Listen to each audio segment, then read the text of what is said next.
ನಮಸ್ಕಾರ ಸ್ಪರ್ಧಾ ಮಿತ್ರರೇ. ಜನವರಿಯಿಂದ ಜೂನ್ವರೆಗಿನ ಪ್ರಚಲಿತ ಘಟನೆಗಳನ್ನು ಒಂದೊಂದೇ ರೀತಿಯಲ್ಲಿ ದಿವಸ ಸ್ವಲ್ಪ ಅಂದರೆ 1 ಗಂಟೆಗಳ ಕಾಲ ನಿಮಗೆ ಪ್ರಮುಖವಾದಂಥವು ಯಾವುದು, ಅವರ ಬಗ್ಗೆ ಎಷ್ಟು ಹೈಲೈಟ್ ಆಗಿ ನಾವು ಓದ್ತೀವಿ ಅಷ್ಟು ಇಂಪಾರ್ಟೆಂಟ್ ಆಗಿರ್ತವೆ. ಬನ್ನಿ ನಾನು ಇವತ್ತು ಒಂದೊಂದಾಗಿ ತಿಳಿಸ್ಕೊಡ್ತೀನಿ. ಜನವರಿಯಿಂದ ಜೂನ್ವರೆಗಿನ ಪ್ರಚಲಿತ ಘಟನೆಗಳನ್ನ ಇದರಲ್ಲಿ ಈ ವಿಡಿಯೋದ ಕೆಲವೊಂದಿಷ್ಟು ವಿಡಿಯೋಗಳನ್ನ ಮಾಡ್ತೀನಿ ಇನ್ನು ಮುಂದೆ, ಅದರಲ್ಲಿ ನಿಮಗೆ ಕವರ್ ಮಾಡಿ ಕೊಡ್ತೀನಿ. ನೋಡೋಣ. ಮೊದಲನೇದಾಗಿ, ಭಾರತದ ಮೊಟ್ಟ ಮೊದಲ ವಂದೇ ಭಾರತ್ ಸ್ಲೀಪರ್ ರೈಲು ಎಲ್ಲಿ ಸ್ಥಾಪನೆ ಆಯಿತು ಅಂತ ನೋಡ್ಕೊಂಡ್ಬರ್ದಾದ್ರೆ, Vande Bharat sleeper, Vande Bharat chair car ಇದಾವೆ, ವಂದೇ ಭಾರತ್ ಚೇರ್ ಕಾರ್ ಬೇರೆ, ವಂದೇ ಭಾರತ್ ಸ್ಲೀಪರ್ ಬೇರೆ. ವಂದೇ ಭಾರತ್ ಸ್ಲೀಪರ್ ಸ್ಟಾರ್ಟ್ ಆಗಿದೆ ಅಂದ್ರೆ ಗುವಾಹಟಿ ಹೌರಾ ನಡುವೆ ವಂದೇ ಭಾರತ್ ಸ್ಲೀಪರ್. ನೀವು ವಂದೇ ಭಾರತ್ ಸ್ಲೀಪರ್ ಎಲ್ಲಿ ಸ್ಥಾಪನೆ ಆಯಿತು ಅಂದ್ರೆ ಅಸ್ಸಾಂನ ಗುವಾಹಟಿಯಿಂದ ಪಶ್ಚಿಮ ಬಂಗಾಳದ ಹೌರಾ ನಡುವೆ ವಂದೇ ಭಾರತ್ ಸ್ಲೀಪರು ಮೊದಲನೇದಾಗಿ ಸ್ಟಾರ್ಟ್ ಆಯಿತು. ಇನ್ನು ವಂದೇ ಭಾರತ್ ಮೆಟ್ರೋ ಎಲ್ಲಿ ಸ್ಟಾರ್ಟ್ ಆಯಿತು ಅಂದ್ರೆ ಅಹಮದಾಬಾದ್ ಟು ಭುಜ್ ನಡುವೆ, ಅಹಮದಾಬಾದ್ ಮತ್ತು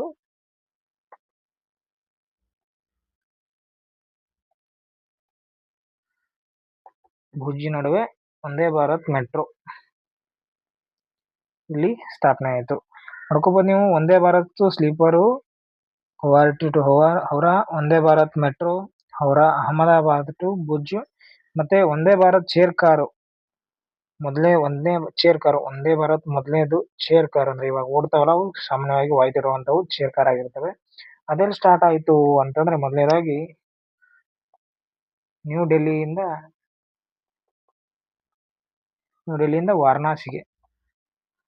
ವಾರಣಾಸಿಗೆ ಮೊದಲನೇದಾಗಿ ಸ್ಟಾರ್ಟ್ ಆಯಿತು. ಮೊದಲನೇದು sleeper Guwahati to Howrah, metro Ahmedabad to Bhuj, chair car New Delhi to Varanasi.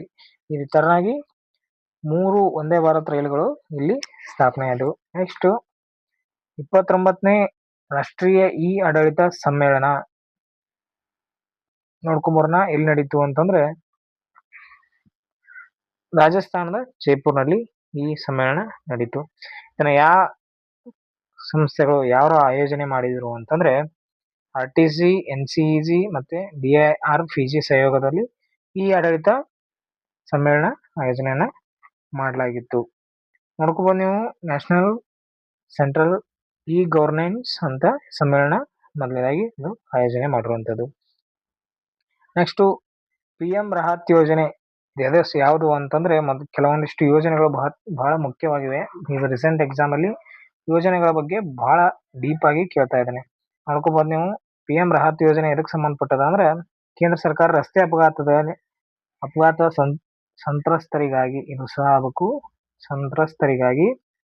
ಈ ಯೋಜನೆ ಜಾರಿಗೆ ತಂದಿದೆ. ಅಪಘಾತಕ್ಕೊಳಗಾದ ಯಾವುದೇ ವ್ಯಕ್ತಿಗೆ ಅಪಘಾತ ದಿನದಿಂದ 7 ದಿನಗಳವರೆಗೆ ಗರಿಷ್ಠ 1.5 ಲಕ್ಷವರೆಗೆ ಉಚಿತ ತುರ್ತು ಚಿಕಿತ್ಸೆಯನ್ನ ನೀಡುವಂತದ್ದು ಈ ಯೋಜನೆ.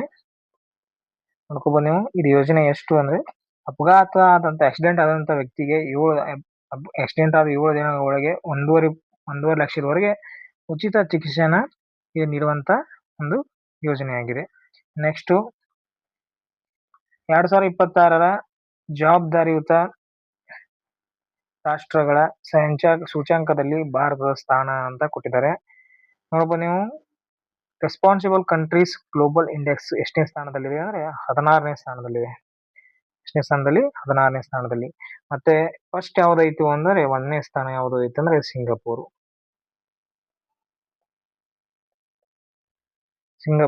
ಒಟ್ಟು ಎಷ್ಟು ದೇಶಗಳ ನಡುವೆ ಇದನ್ನ ಲೆಕ್ಕ ಹಾಕ್ತಾರೆ ಅಂತಂದ್ರೆ 154 ದೇಶಗಳ ನಡುವೆ ಈ ಜವಾಬ್ದಾರಿಯುತ ರಾಷ್ಟ್ರಗಳ ಸೂಚ್ಯಂಕವನ್ನ ಅಳತೆ ಮಾಡ್ತಾರೆ.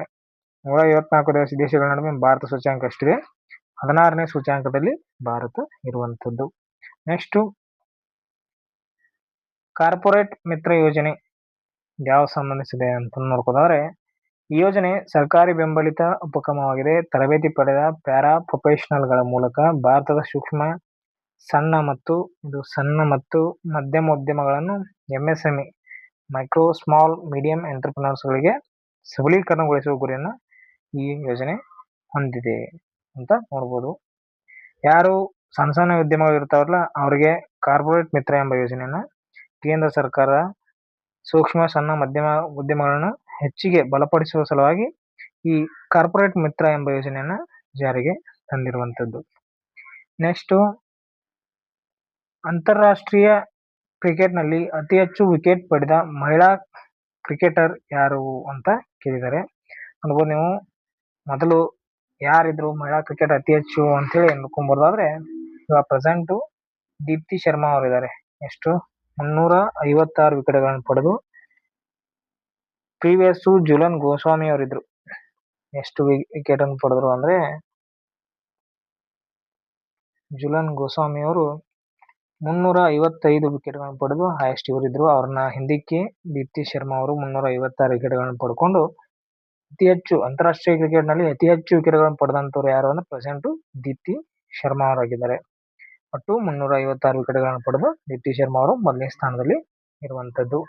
ಇನ್ನ ಗ್ಲೋಬಲ್ ಸ್ಕಿಲ್ಸ್ ಚಾಲೆಂಜ್ ಆಸ್ಟ್ರೇಲಿಯಾದಲ್ಲಿ ನಡೆದಂತಹ ಈ ಪದಕವನ್ನ ಪಡೆದಂತವ್ರು ಯಾರು ಅಂತಂದ್ರೆ ನೋಡ್ಬೋದು ನೀವು ಪವನ್ ಭದ್ರಾವತಿ ಸುರೇಶ್ ಅವರು. ಆಸ್ಟ್ರೇಲಿಯಾದಲ್ಲಿ ಏನ್ ನಡೀತು ಅಂದ್ರೆ ಗ್ಲೋಬಲ್ ಸ್ಕಿಲ್ ಚಾಲೆಂಜ್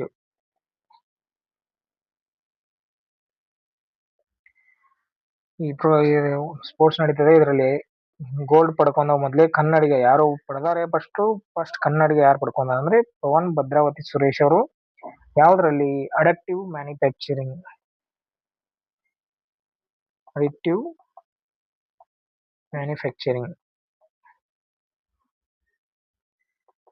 ವಿಭಾಗದಲ್ಲಿ ಚಿನ್ನ ಗೋಲ್ಡ್ ಅನ್ನು ಪಡ್ಕೊಂಡಿದ್ದಾರೆ.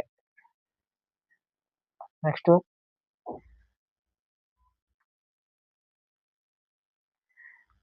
ಯಾವ ರಾಜ್ಯದ ಜೀವಂತ ಬೇರು ಸೇತುವೆಗಳು ಯುನೆಸ್ಕೋಗೆ ನಾಮನಿರ್ದೇಶನಗೊಂಡಿವೆ ಅಂತೇಳಿ ಕೊಟ್ಟಿದ್ದಾರೆ.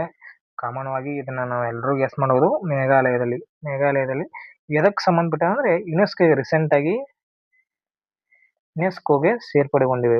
ಇವು ನಾಮನಿರ್ದೇಶನಗೊಂಡಿರುವಂತವು ಮೇಘಾಲಯದಲ್ಲಿರುವಂತಹ ಜೀವಂತ ಸೇತುವೆಗಳು ಅಂತ ನೋಡ್ಬೋದು ನೀವು. ಯಾವ ರಾಷ್ಟ್ರೀಯ ಉದ್ಯಾನದಲ್ಲಿದೆ ಅಂದ್ರೆ ನ್ಯೂಕ್ರೇಕ್ ರಾಷ್ಟ್ರೀಯ ಉದ್ಯಾನದಲ್ಲಿರುವಂತಹ ಜೀವಂತ ಸೇತುವೆಗಳು. ಮರದ ಬೇರುಗಳಿಂದ ಈ ಸೇತುವೆಗಳು ಆಗಿರ್ತವೆ. ಆದ್ದರಿಂದ ಇವುಗಳಿಗೆ ಜೀವಂತ ಬೇರು ಸೇತುವೆಗಳು ಅಂತೇಳಿ ಕರಿತೀವಿ. ಮತ್ತೆ ನೆಕ್ಸ್ಟ್ ಇತ್ತೀಚೆಗೆ ರಾಜ್ಯಸಭೆಯ ವಿರೋಧ ಪಕ್ಷದ ನಾಯಕರಾಗಿ ಆಯ್ಕೆಯಾದವರು ಅಂತೇಳಿ ಕೇಳಿದ್ದಾರೆ. ನೋಡ್ಬೋದು ನೀವು ಪ್ರೀವಿಯಸ್ ಅವರೇ ಇದ್ರು, ಇವಾಗಲೂ ಅವರೇ ಕಂಟಿನ್ಯೂ ಮಾಡ್ತಾ ಇದ್ದಾರೆ. ಮಲ್ಲಿಕಾರ್ಜುನ್ ಖರ್ಗೆ ಅವರು ರಾಜ್ಯಸಭೆಯ ವಿರೋಧ ಪಕ್ಷದ ನಾಯಕನಾಗಿ ಆಯ್ಕೆ ಮಾಡಲಾಗಿದೆ. ಪ್ರೀವಿಯಸ್ನು ಅವರೇ ಇದ್ರು, ಬಟ್ ಇವಾಗ ಅವರೇ ಕಂಟಿನ್ಯೂ ಮಾಡ್ತಾ ಇದ್ದಾರೆ. ನೆಕ್ಸ್ಟ್ ಲೋಕಸಭೆಯಲ್ಲಿ ಯಾರಿದ್ದಾರೆ ಅಂತ ನೋಡೋದಾದ್ರೆ ರಾಹುಲ್ ಗಾಂಧಿ ಅವರಿದ್ದಾರೆ. ರಾಹುಲ್ ಗಾಂಧಿ ಅವರು ಲೋಕಸಭೆಯಲ್ಲಿ ಇರುವಂತದ್ದು. ನೆಕ್ಸ್ಟ್ ಇತ್ತೀಚೆಗೆ ಜಯ ಟೈಮ್ ಕೂಟದ GI ಟ್ಯಾಗ್ ಪಡೆದಂತಹ ಏನದು ಒಂದು ತಮಿಳುನಾಡಿನಲ್ಲಿರುವಂತಹ ಒಂದು GI ಟ್ಯಾಗ್ ಪಡೆದಂತ ಪ್ರಾಡಕ್ಟ್ ಇದು. ಉರಿಯೂರು ಸುತಿ ಸೀರೆ ಇದು ಯಾವ ರಾಜ್ಯದ್ದು ಅಂತ ಕೇಳ್ತಾರೆ. ಇದು GI ಟ್ಯಾಗ್ ರೀಸೆಂಟ್ ಆಗಿ ಸಿಕ್ಕಿರುವಂತದ್ದು. ಯಾವುದು ಅಂದ್ರೆ ಇದು ಕನ್ನಡದಲ್ಲಿ ತಪ್ಪಾಗಿದೆ. GI ಟ್ಯಾಗ್ ಉರಿಯೂರು ಸುತಿ ಸೀರೆ ಯಾವ್ದು ರಾಜ್ಯ ಅಂದ್ರೆ ತಮಿಳುನಾಡು. ಇದಕ್ಕೆ ರೀಸೆಂಟ್ ಆಗಿ GI ಟ್ಯಾಗ್ ಕೂಡ ಪಡ್ಕೊಂತು. ಮತ್ತೆ ನೋಡೋದಾದ್ರೆ ಅತಿ ಹೆಚ್ಚು GI ಟ್ಯಾಗ್ ಪಡೆದಂತ ರಾಜ್ಯ ಯಾವುದು ಅಂದ್ರೆ ತಮಿಳುನಾಡು ಅತಿ ಹೆಚ್ಚು GI ಟ್ಯಾಗ್ ಪಡೆದಂತ ರಾಜ್ಯ. ಟೋಟಲ್ ಆಗಿ 65 ಪಡ್ಕೊಂಡೈತೆ ಇದು. ಮತ್ತೆ ಎರಡನೇ ಸ್ಥಾನದಲ್ಲಿ ಯಾವ್ಯಾವ ಅಂದ್ರೆ ಎರಡನೇ ಸ್ಥಾನದಲ್ಲಿ ನಮ್ದು ಉತ್ತರ ಪ್ರದೇಶ ಮತ್ತು ಕರ್ನಾಟಕ. UP ಮತ್ತೆ ಕರ್ನಾಟಕ ಎಷ್ಟು ಪಡ್ಕೊಂಡಿದಾವ ಅಂದ್ರೆ ಎರಡು ಕೂಡ ಒಂದೇ ಸ್ಥಾನದಲ್ಲಿ ಇದಾವೆ. ಅದರಿಂದ ಉತ್ತರ ಪ್ರದೇಶ ಅಂತ ಈ ಎರಡನೇ ಸ್ಥಾನದಲ್ಲಿ ಇರುವಂತದ್ದು. ನೆಕ್ಸ್ಟ್ 2025 60ನೇ ಜ್ಞಾನಪೀಠ ಪ್ರಶಸ್ತಿಯನ್ನ ಪಡ್ಕೊಂಡವ್ರು ಯಾರು ಅಂತ ಹೇಳಿ ನೋಡ್ಕೊಂಬರೋಣ. 2025 60ನೇ ಜ್ಞಾನಪೀಠ ಪ್ರಶಸ್ತಿಯನ್ನ ಆರ್ ವೈರಮುತ್ತು ಅವರು, ಇವರು ತಮಿಳ್ ಕವಿ ಅಂತವರು ಆರ್ ವೈರಮುತ್ತು ಅವರು ಪಡ್ಕೊಂಡಿದ್ದಾರೆ. ತಮಿಳಲ್ಲಿ ಪಡೆದಂತ ಇವರು 3ನೇ ವ್ಯಕ್ತಿ. ಇವರು ತಮಿಳಲ್ಲಿ ಟೋಟಲ್ ಆಗಿ 3ನೇ ವ್ಯಕ್ತಿಗೆ ಸಿಗ್ತಾ ಇರೋದು, ಅದರಿಂದ ತಮಿಳಿಗೆ 3ನೇದು. ಮತ್ತೆ ಇವರು ಯಾವುದು ಅಂದ್ರೆ ಟೋಟಲ್ ಆಗಿ 7 ರಾಷ್ಟ್ರೀಯ ಪುರಸ್ಕಾರ ಪ್ರಶಸ್ತಿಗಳನ್ನ ಪಡ್ಕೊಂಡಿದ್ದಾರೆ. 7 ರಾಷ್ಟ್ರೀಯ ಪುರಸ್ಕಾರ ಪ್ರಶಸ್ತಿಗಳನ್ನ ತಮ್ಮದಾಗಿಸಿಕೊಂಡಿದ್ದಾರೆ. ಮತ್ತೆ ನೆಕ್ಸ್ಟ್ ನೋಡಿದ್ರೆ 59ನೇದು ಯಾರಿಗೆ ಸಿಕ್ಕಿತ್ತು ಅಂತ ನೋಡ್ಕೊಂಡ್ಬರೋದಾದ್ರೆ 59ನೇದು ವಿನೋದ್ ಕುಮಾರ್ ಶುಕ್ಲಾ ಅವ್ರಿಗೆ. ಯಾರಿಗೆ? 59ನೇದು ವಿನೋದ್ ಕುಮಾರ್ ಶುಕ್ಲಾ ಅವ್ರಿಗೆ. ವಿನೋದ್ ಕುಮಾರ್ ಶುಕ್ಲಾ ಅವ್ರಿಗೆ ಎಷ್ಟನೇದು? 59ನೇದು ಸಿಕ್ಕಿತ್ತು. ಯಾವ ಕವಿ ಅಂದ್ರೆ ಹಿಂದಿ ಕವಿ ಇವರು ವಿನೋದ್ ಕುಮಾರ್ ಶುಕ್ಲಾ ಅವರು, ಹಿಂದಿ ಭಾಷೆಗೆ. ಮತ್ತೆ ಇವ್ರಿಗೆ ಇನ್ನೊಂದೇನು ವಿಶೇಷತೆ ಅಂದ್ರೆ ಛತ್ತೀಸ್ಗಢದ ರಾಜ್ಯದವಾಗಿದ್ದಾರೆ ಇವರು.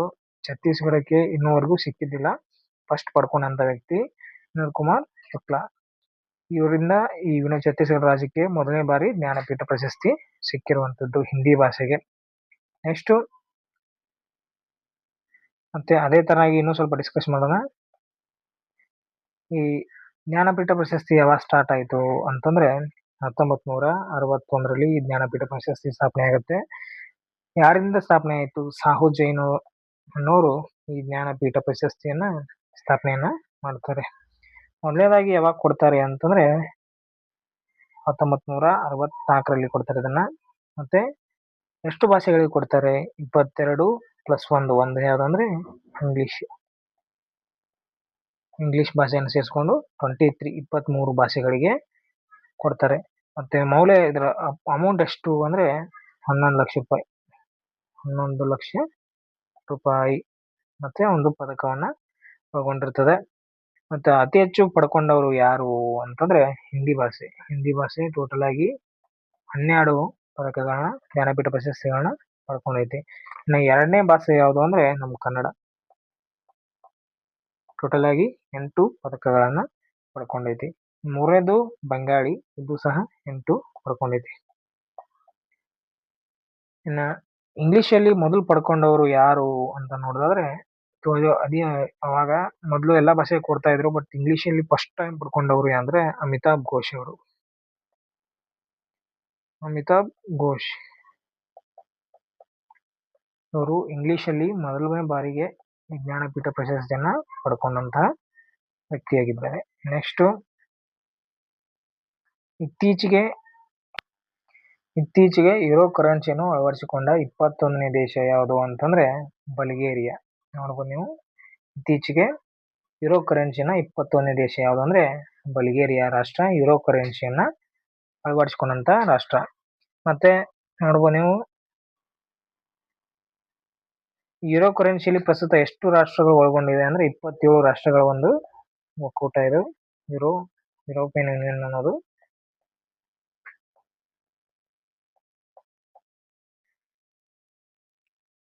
ಪ್ರಸ್ತುತ ಈ ಯುರೋ ಕರೆನ್ಸಿನ ಎಷ್ಟು ದೇಶಗಳು ಅಳವಡಿಸಿಕೊಂಡ ಅಂದ್ರೆ 21 ದೇಶಗಳು ಮಾತ್ರ ಈ ಯುರೋ ಕರೆನ್ಸಿಯನ್ನ ಅಳವಡಿಸಿಕೊಂಡ. ಉಳಿದಂತ 6 ದೇಶಗಳು ಅಳವಡಿಸಿಕೊಂಡಿಲ್ಲ. ಇನ್ನು ರಿಮೈನಿಂಗ್ 6 ದೇಶಗಳು ಇದನ್ನ ಅಳವಡಿಸಿಕೊಂಡಿಲ್ಲ. ಮತ್ತೆ ಇದು ನಮ್ಮ ಯುರೋ ಕರೆನ್ಸಿ ಇದ್ರೆ ನಮ್ಮ ಭಾರತದ ಮೌಲ್ಯ ಪ್ರೆಸೆಂಟ್ ನಮ್ಮ ಭಾರತದ ರೂಪಾಯಿಯ ಮೌಲ್ಯ ಎಷ್ಟೈತಿ ಅಂತಂದ್ರೆ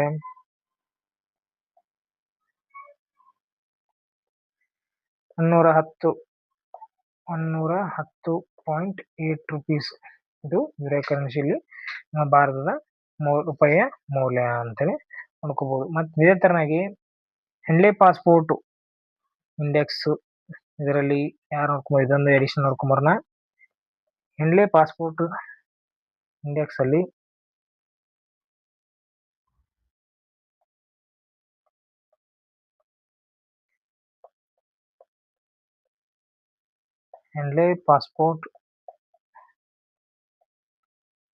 ಅಲ್ಲಿ ನಮ್ಮ ಭಾರತದ ಸ್ಥಾನ ಎಷ್ಟನೇ ಸ್ಥಾನ ಇದೆ ಅಂದ್ರೆ ಪ್ರೆಸೆಂಟ್ 75ನೇ ಸ್ಥಾನ. ಮೊದಲು 79 ಇತ್ತು, ಇವಾಗ ಪ್ರೆಸೆಂಟ್ 75ನೇ ಸ್ಥಾನವನ್ನ ನಮ್ಮ ಭಾರತ ಪಡ್ಕೊಂಡಿದೆ. ಫಸ್ಟ್ನೇ ಸ್ಥಾನ ಯಾವ್ದೈತಿ ಅಂತಂದ್ರೆ ಸಿಂಗಾಪುರ್ ಮೊದಲನೇ ಸ್ಥಾನದಲ್ಲಿ ಇರುವಂತದ್ದು.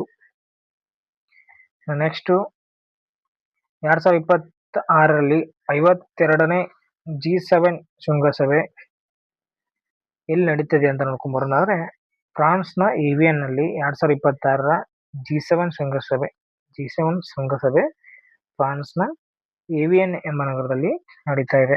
ಈ ಸಲ ಆಯೋಜನೆ ಮಾಡಿರೋದು. ಇದರಲ್ಲಿ G7 ನಲ್ಲಿ ಎಷ್ಟು ದೇಶಗಳಿದಾವೆ ಅಂತ ನೋಡ್ಕೊಂಬರೋಣ. ಅದಕ್ಕೊಂದು ಕೋಡ್ ಇದೆ ನಮ್ಮ ಹತ್ರ, ಜ್ಯೂಸ್ GF. ಜ್ಯೂಸ್ GF ಯಾವುದಂದ್ರೆ ಜೆ ಅಂದ್ರೆ ಜಪಾನು, ಯು ಅಂದ್ರೆ USA, ಐ ಅಂದ್ರೆ ಇಟಲಿ, ಸಿ ಅಂದ್ರೆ ಕೆನಡಾ,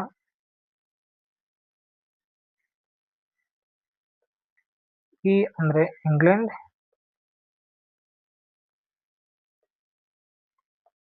ಜಿ ಅಂದ್ರೆ ಜರ್ಮನಿ, ಜಿ ಅಂದ್ರೆ ಜರ್ಮನಿ,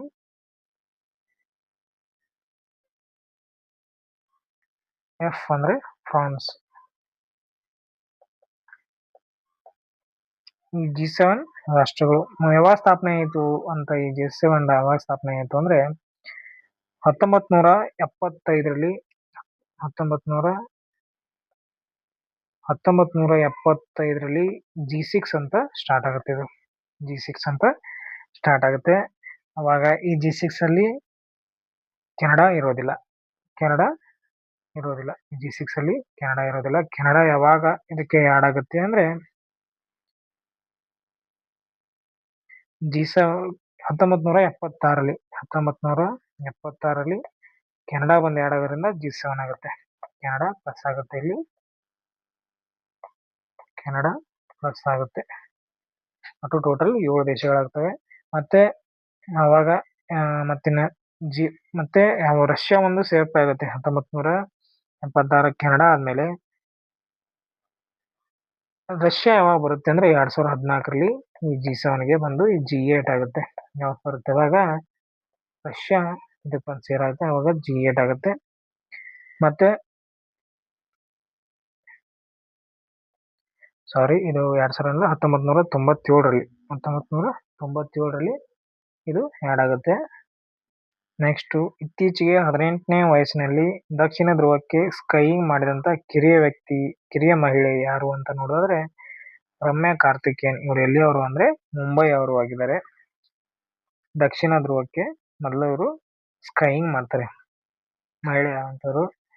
ದಕ್ಷಿಣ ಧ್ರುವನ ಕಂಡುಹಿಡಿದವರು ಯಾರು ಅಂತಂದ್ರೆ, ದಕ್ಷಿಣ ಧ್ರುವನ ಕಂಡುಹಿಡಿದವರು ಅಮುಂಡ್ಸನ್ ಎನ್ನುವರು ಈ ದಕ್ಷಿಣ ಧ್ರುವನ ಕಂಡುಹಿಡಿತಾರೆ. ದಕ್ಷಿಣ ಧ್ರುವಕ್ಕೆ ಹೋದಂತ ಭಾರತೀಯ ಯಾರು ಅಂತ ನೋಡಿದ್ರೆ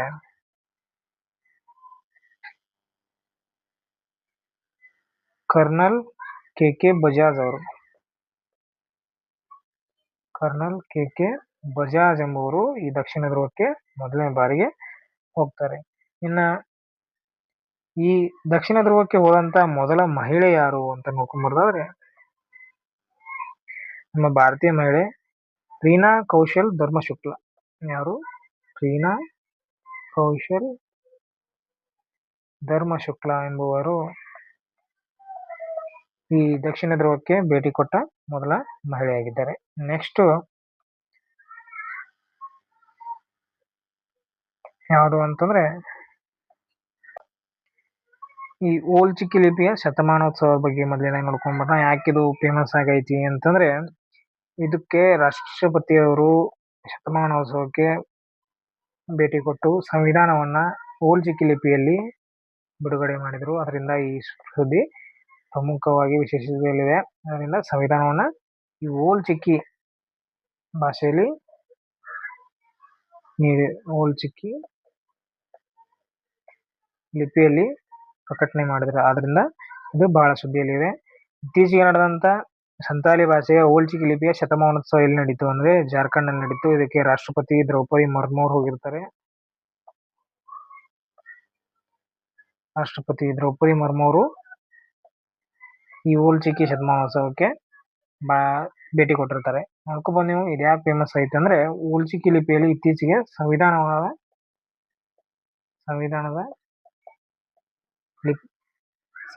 ಕೈಪಿಡಿಯನ್ನ ಓಲ್ ಚಿಕ್ಕಿ ಭಾಷೆಯಲ್ಲಿ ಪ್ರಕಟಣೆ ಮಾಡ್ತಾರೆ ಯಾರು? ದ್ರೌಪದಿ ಮುರ್ಮು ಅವರು. ಇದು ಸಂತಾಲಿ ಭಾಷೆ ಯಾವ ಫೇಮಸ್ ಐತಿ ಅಂದ್ರೆ, ಯಾಕೆ ಇದಕ್ಕೆ ಶತಮಾನೋತ್ಸವ ಆಚರಿಸಿದ್ದಾರೆ ಅಂದ್ರೆ 1926ರಲ್ಲಿ ಈ ಸಂತಾಲಿ ಭಾಷೆಗೆ ಈ ಓಲ್ಡ್ ಚಿಕ್ಕಿ ಲಿಪಿಯನ್ನ ಸಂತಾಲಿ ಭಾಷೆಗೆ ಈ ಓಲ್ಡ್ ಚಿಕ್ಕಿ ಎಂಬ ಲಿಪಿಯನ್ನ ಅಳವಡಿಸಿಕೊಳ್ತಾರೆ.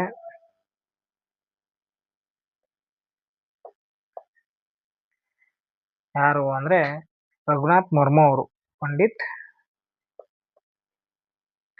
ರಘುನಾಥ್ ಮುರ್ಮು ಅವರು ಈ ಸಂತಾಲಿ ಭಾಷೆಗೆ ಈ ಓಲ್ಡ್ ಚಿಕ್ಕಿ ಲಿಪಿಯನ್ನು ಅಳವಡಿಸಿಕೊಂಡದ ಪರವಾಗಿ 2026ಕ್ಕೆ ಶತಮಾನೋತ್ಸವ 100 ವರ್ಷವನ್ನು ಕಂಪ್ಲೀಟ್ ಮಾಡೋದ್ರಿಂದ ಓಲ್ಡ್ ಚಿಕ್ಕಿ ಲಿಪಿ ಇದಕ್ಕೆ ಫೇಮಸ್ ಆಗಿದೆ. ಶತಮಾನೋತ್ಸವನ್ನ ಆಚರಿಸಿಕೊಳ್ತದೆ ಅಂತೇಳಿ ನೋಡ್ಕೋಬಹುದು ನೀವು.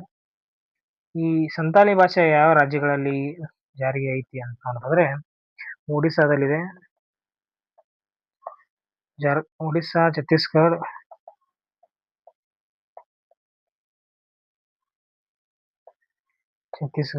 ಜಾರ್ಖಂಡ್ ಈ 3 ರಾಜ್ಯಗಳಲ್ಲಿ ಸಂತಾಲಿ ಭಾಷೆ ಪ್ರಸ್ತುತ ಇದೆ. ಅದರಿಂದ ಈ ಓಲ್ಡ್ ಚಿಕ್ಕಿ ಭಾಷೆಗೆ ಶತಮಾನೋತ್ಸವನ ದ್ರೌಪದಿ ಮುರ್ಮು ಅವರು ಉದ್ಘಾಟನೆ ಮಾಡಿದರು. ಇನ್ನ 2026ರಲ್ಲಿ ಸುಸ್ಥಿರ ಅಭಿವೃದ್ಧಿ ಸೂಚ್ಯಂಕದಲ್ಲಿ ಭಾರತದ ಸ್ಥಾನ ನೋಡಿದ್ರೆ 94ನೇ ಸ್ಥಾನದಲ್ಲಿದೆ. ಇನ್ನು 2025ರಲ್ಲಿ ಎಷ್ಟನೇ ಸ್ಥಾನದಲ್ಲಿತ್ತು ಅಂತಂದ್ರೆ ಇದು 99ನೇ ಸ್ಥಾನಕ್ಕಿತ್ತು. ಪ್ರಸ್ತುತ 29ನೇ ಮತ್ತೆ ಸ್ವಲ್ಪ ಮೇಲ್ಗಡೆ ಬಂದಿದೆ. ಇದು ಟೋಟಲಿ 167 ರಾಷ್ಟ್ರಗಳ ನಡುವೆ ಇದನ್ನ ಲೆಕ್ಕ ಹಾಕಲಾಗುತ್ತೆ. ಮೊದಲನೇ ಸ್ಥಾನದಲ್ಲಿ ಯಾವ್ದು ಐತಿ ಅಂದ್ರೆ ಫಿನ್ಲ್ಯಾಂಡ್ ಇದೆ. ಮೊದಲನೇ ಸ್ಥಾನದಲ್ಲಿ ಫಿನ್ಲ್ಯಾಂಡ್. ಕನ್ಫ್ಯೂಸ್ ಮಾಡ್ಕೋಬೇಡಿ. ಸುಸ್ಥಿರ ಅಭಿವೃದ್ಧಿ ಸೂಚ್ಯಂಕ ಅಂದ್ರೆ ಬೇರೆ ಇಲ್ಲ,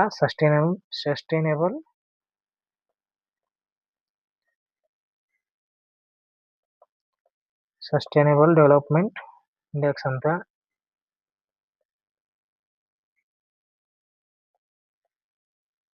ಎರಡು ಕೂಡ ಒಂದೇ. ಸಸ್ಟೈನೇಬಲ್ ಡೆವಲಪ್ಮೆಂಟ್ ಇಂಡೆಕ್ಸ್ ಅಂದ್ರೂ ಕೂಡ ಒಂದೇ, ಎರಡು ಸೇರಿ ಒಂದೇ ಆಗುತ್ತೆ. ನೆಕ್ಸ್ಟ್ ಆಪರೇಷನ್ ರೈಸ್ ಇದು ಯಾವುದಕ್ಕೆ ಸಂಬಂಧಪಟ್ಟಿದೆ ಅಂತ ನೋಡಿದ್ರೆ ಮಾದಕ ವಸ್ತು ನಿರಾಕರಣೆ ಮತ್ತು ವ್ಯಸನ ಮುಕ್ತರಾಗಲು ಬೆಂಬಲಿಸುವುದು ಮತ್ತು ಯುವಜನರಲ್ಲಿ ಜಾಗೃತಿ ಮೂಡಿಸಲು ಈ ಆಪರೇಷನ್ ರೈಸ್ ಎಂಬ ಒಂದು ಹೊಸ ಪ್ರಕ್ರಿಯೆಯನ್ನ ಕೇಂದ್ರ ಸರ್ಕಾರ ಪ್ರಾರಂಭಿಸುವುದರಿಂದ ಈ ಗಾಂಜಾ, ಮಾದಕ ಮತ್ತು ಅಫೀಮು ಮತ್ತೆ ಈ ಕೋಕು ಇವುಗಳೆಲ್ಲ ವ್ಯಸನ ಮುಕ್ತರಾಗಿ ಮಾಡೋದ್ರ ಸಲುವಾಗಿ ಈ ಆಪರೇಷನ್ ರೈಸ್ ಎಂಬ ಕಾರ್ಯಕ್ರಮನ ಕೇಂದ್ರ ಸರ್ಕಾರ ಜಾರಿಗೆ ತಂದಿದೆ. ನೆಕ್ಸ್ಟ್ UPI ಅಳವಡಿಸಿಕೊಂಡಂತ ಪ್ರಸ್ತುತ ಎಷ್ಟು ರಾಷ್ಟ್ರಗಳಿದಾವೆ ಅಂತ ನೋಡ್ಕೊಂಡ್ಬರ್ದಾದ್ರೆ 10 ರಾಷ್ಟ್ರಗಳು ಇರುವಂತದ್ದು. 10 ರಾಷ್ಟ್ರಗಳು ಯಾವ್ಯಾವು ಅಂತಂದ್ರೆ ಅದು Singapore, UAE, United Arab Emirates, France, Mauritius, Nepal, Bhutan, Qatar, Sri Lanka, Cambodia ಮತ್ತೆ ಗ್ರೀಸ್. ಟೋಟಲ್ ಆಗಿ ಈ 10 ದೇಶಗಳಲ್ಲಿ ಈ UPI ಅಳವಡಿಸಿಕೊಂಡಂತ ದೇಶಗಳಿವೆ. ಆ ತರವಾಗಿ ಮುಂದಿನ ಮತ್ತೊಂದು ನೆಕ್ಸ್ಟ್ ವಿಡಿಯೋದಲ್ಲಿ ಇನ್ನೂ ಸ್ವಲ್ಪ ತಿಳಿಸ್ತೀನಿ. ಒಂದೊಂದು ರೀತಿಯಲ್ಲಿ ಭಾಗವಾಗಿ ಆಲ್ಮೋಸ್ಟ್ ಆಲ್ ಕವರ್ ಮಾಡ್ತೀನಿ. ಇಷ್ಟ ಆದರೆ ಲೈಕ್ ಮಾಡಿ, ಮತ್ತೆ ಇನ್ನೂ ಹೆಚ್ಚಿನ ಇನ್ಫಾರ್ಮೇಶನ್ ಬೇಕಂದ್ರೆ ಸಬ್ಸ್ಕ್ರೈಬ್ ಮಾಡಿ. ಶುಭೋದಯ.